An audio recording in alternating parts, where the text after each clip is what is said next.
नमस्कार, clean news Jharkhand में आप सभी श्रोताओं का स्वागत है। चैनल पर नए हैं तो चैनल को सब्सक्राइब कर बेल आइकन को दबाएं और आप सभी श्रोताओं से गुजारिश है कि इस न्यूज को प्यार से एक लाइक जरूर करें ताकि हम आपके लिए इसी तरह का बेहतरीन तरोताज़ा न्यूज लाते रहेंगे। खासकर आप किस क्षेत्रों से न्यूज देखना पसंद करते हैं, कमेंट बॉक्स में कमेंट जरूर करें। तो चलते हैं खबर की ओर। झारखंड के 80,000 पुलिस वालों को नए नियम से मिलेगा 13 माह का वेतन। राज्य में वैसे पुलिसकर्मी जो क्षतिपूर्ति अवकाश ले चुके हैं उन्हें भी 13 माह का वेतन मिलेगा। इसके लिए उन्हें क्षतिपूर्ति अवकाश के बदले ईएल को समायोजित करना होगा और ईएल के बदले मिलने वाली राशि ही 13 माह के वेतन के रूप में मिलेगी। पुलिस मुख्यालय ने इससे संबंधित आदेश सभी जिलों को जारी कर दिया है। जारी आदेश के अनुसार जब तक सरकार के स्तर पर क्षतिपूर्ति अवकाश बहाल नहीं हो जाता है तब तक वे क्षतिपूर्ति अवकाश न लें। हेमंत सोरेन के आदिवासी हिंदू नहीं की बात। अब झारखंड सरकार ने कहा आदिवासियों की पूजा पद्धति जन्म मृत्यु संस्कार हिंदुओं से अलग।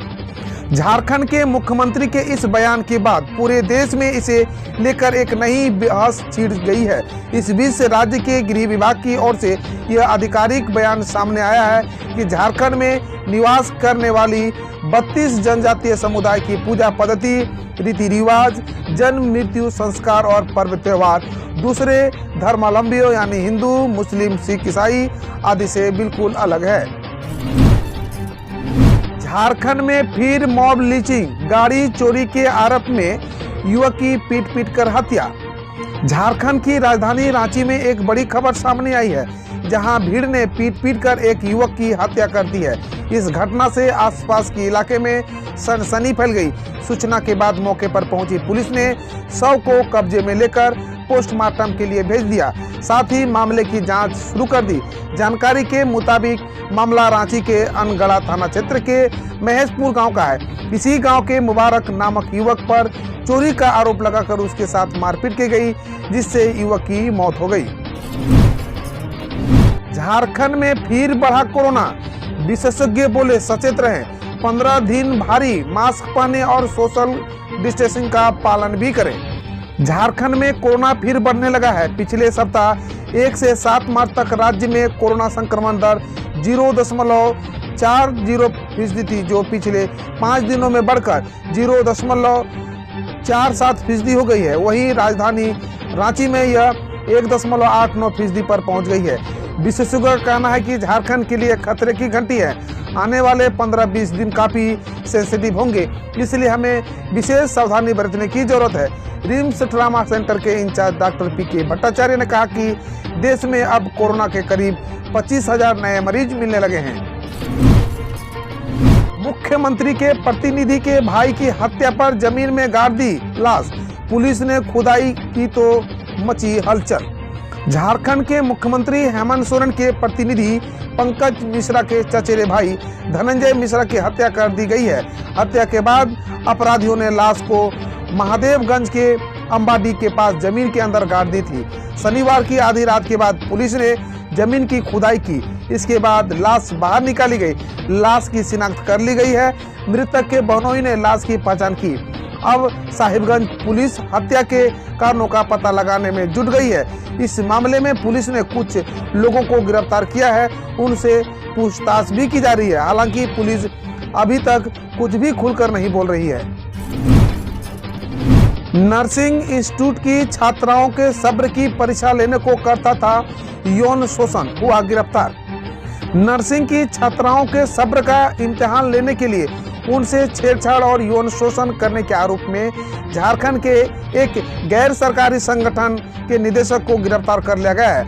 आरोप है कि एनजीओ की ओर से राज्य के खूंटी जिले में चलाए जाने वाले नर्सिंग इंस्टीट्यूट की कई स्टूडेंट ने निदेशक पर यौन शोषण के लिए जाने का आरोप लगाया था। पीड़िता के मुताबिक इंस्टीट्यूट के डायरेक्टर बबलू उर्फ परवेज आलम छात्राओं के सब्र का इम्तिहान लेने को उन्हें पकड़कर अपने हाथ उनके कपड़ों में डालता था। कल्याण गुरुकुल से हुनरमंद बन रहे हैं झारखंड की युवा, सपनों को मिल रही है मंजिल। हेमंत सोरेन सरकार रोजगार देने के लिए कर रही है तैयारी।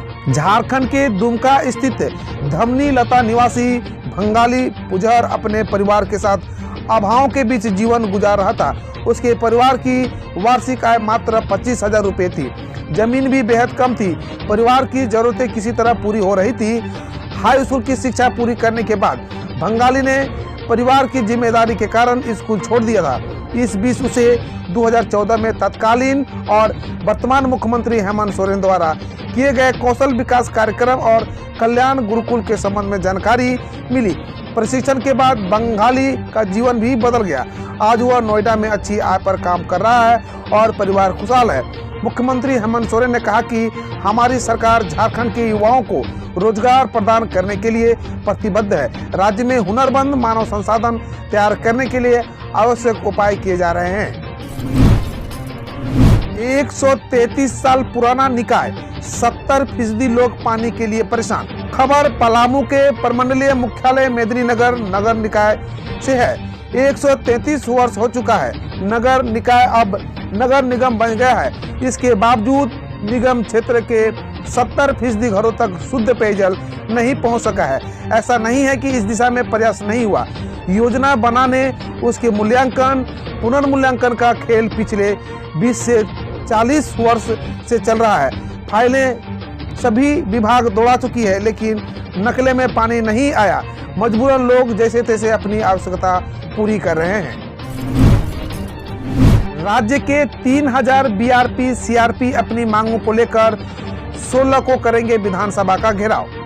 राज्य भर के 3000 बीआरपी सीआरपी अपने नियमितीकरण एवं सेवा शर्त नियमावली को लेकर आगामी 16 मार्च 2021 दिन मंगलवार को विधानसभा के समक्ष घेराव प्रदर्शन करेंगे।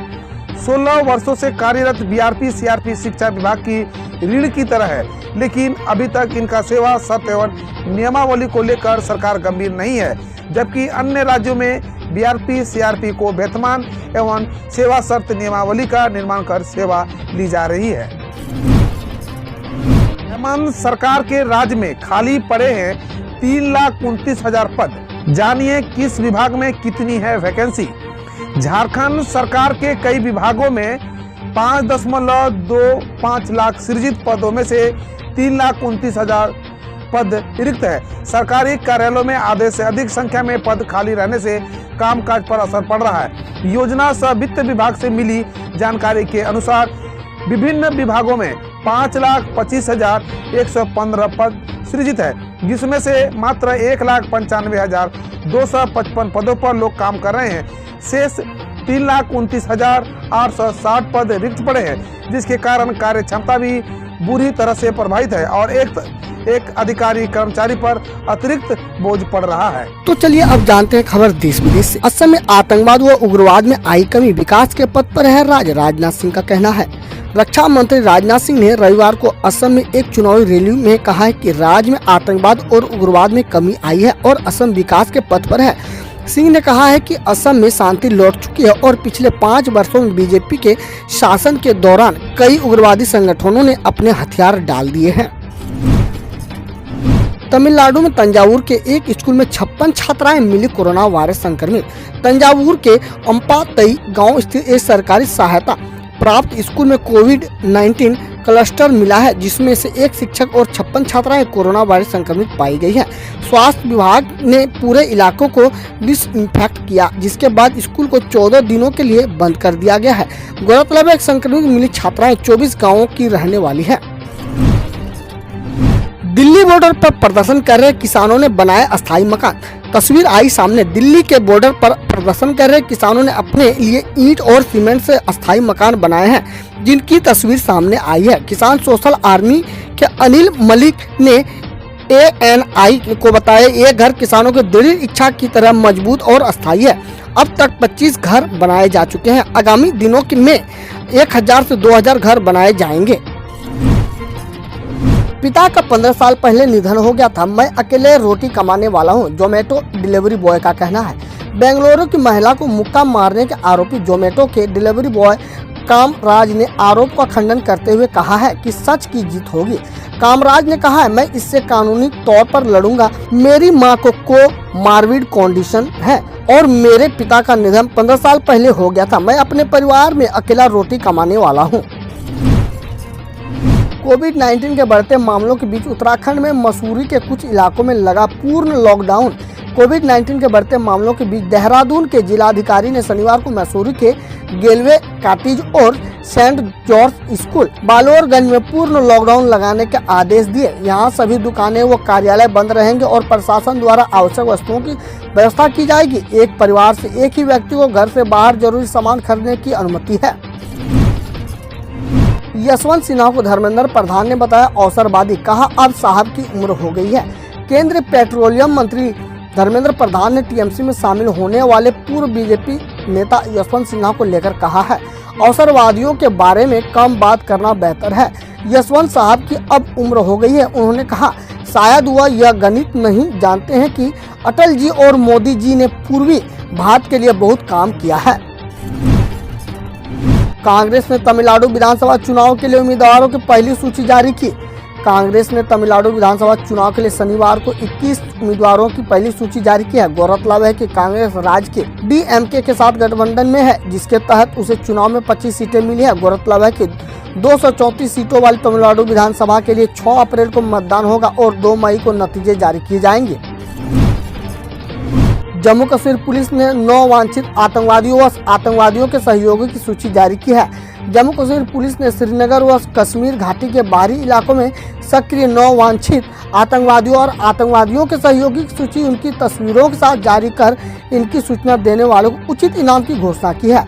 बतौर पुलिस ये लोग सैनिकों व नागरिकों के खिलाफ अपराध के लिए जिम्मेदार हैं। इन्हें पकड़ने के लिए बड़े स्तर पर खोजी अभियान चलाया जाएगा। कोलकाता में व्हील चेयर पर बैठकर रोड शो करती नजर आई ममता बनर्जी, सामने आया तस्वीर। विधानसभा से पहले पश्चिमी चुनाव की मुख्यमंत्री ममता बनर्जी ने रविवार को व्हील चेयर पर बैठकर कोलकाता में एक रोड शो किया। बुधवार को घायल हुई ममता बनर्जी ने रोड शो से पहले कहा, मैं अब भी बहुत दर्द में हूँ, लेकिन मुझे अपने लोगों का दर्द अधिक महसूस होता है। बनर्जी ने गांधी मूर्ति से हजरा तक यह रोड शो किया। कोविड-19 के मामले बढ़ने वाली जगहों पर मजबूरन लगाना पड़ेगा रात्रि कर्फ्यू, सीएम शिवराज सिंह का कहना है। कोविड-19 के बढ़ते मामलों के बीच मध्य प्रदेश के मुख्यमंत्री शिवराज सिंह चौहान ने कहा है, मैं नहीं चाहता हूं कि फिर से लॉकडाउन लगाने की स्थिति पैदा हो, लेकिन जहां मामले बढ़े वहां मजबूरन रात्रि कर्फ्यू जैसे कदम उठाने होंगे। उन्होंने लोगों से सावधानी बरतने की अपील करते हुए सोशल डिस्टेंसिंग का पालन करने को कहा है। मेट्रोमैन श्रीधरन केरल में प्लकार्ड से लड़ेंगे चुनाव, 115 सीटों पर लड़ेगी बीजेपी। बीजेपी के राष्ट्रीय महासचिव अरुण सिंह ने कहा है कि पार्टी के नेता व मेट्रोमैन के नाम से मशहूर श्रीधरन विधानसभा क्षेत्र से चुनाव लड़ेंगे। राज्य में बीजेपी 115 सीटों पर चुनाव लड़ेगी, जबकि शेष 25 सीटों पर गठबंधन में शामिल उसकी 4 सहयोगी पार्टियां लड़ेंगी। प्रदेश बीजेपी अध्यक्ष के सुरेंद्र मंझेश्वर और 19 सीट से लड़ेंगे। महाराष्ट्र सीएम का कहना है, राज्य सरकार को सख्त लॉकडाउन लगाने के लिए मजबूर न करें। महाराष्ट्र में बढ़ रहे कोविड-19 मामलों को लेकर मुख्यमंत्री उद्धव ठाकरे ने होटल और रेस्टोरेंट्स एसोसिएशन के प्रतिनिधियों से बातचीत कर कहा, हमें सख्त लॉकडाउन लगाने के लिए मजबूर न करें, इसे आखिरी चेतावनी समझिए। ठाकरे ने सभी होटल और रेस्टोरेंट को अपने परिसर में जरूरी कोविड-19 दिशा निर्देश का पालन करने के लिए भी कहा है। कोहली ने शतक नहीं लगाया है, इसलिए उनके फॉर्म को लेकर इतनी बहस हो रही है, गौतम गंभीर का कहना है। विराट कोहली के फॉर्म को लेकर पूर्व क्रिकेटर गौतम गंभीर ने कहा है, कोहली ने खुद ऐसा स्तर निर्धारित कर दिया है कि उनके शतक नहीं लगाने पर हम उनके फॉर्म को लेकर बात करने लगते हैं। उन्होंने कहा, कोहली ने ऑस्ट्रेलिया और इंग्लैंड के खिलाफ टेस्ट में 3 अर्धशतक लगाए। हाँ, उन्होंने शतक नहीं लगाया है, इसके लिए उनके फॉर्म पर इतनी बहस हो रही है। हम रोज ऐसे ही न्यूज लाते रहेंगे, तो यदि आपने अभी तक क्लीन न्यूज को सब्सक्राइब नहीं किया है तो पहले फटाफट सब्सक्राइब कर लें, साथ ही बेल आइकन को दबा दें ताकि कोई अपडेट मिस ना हो।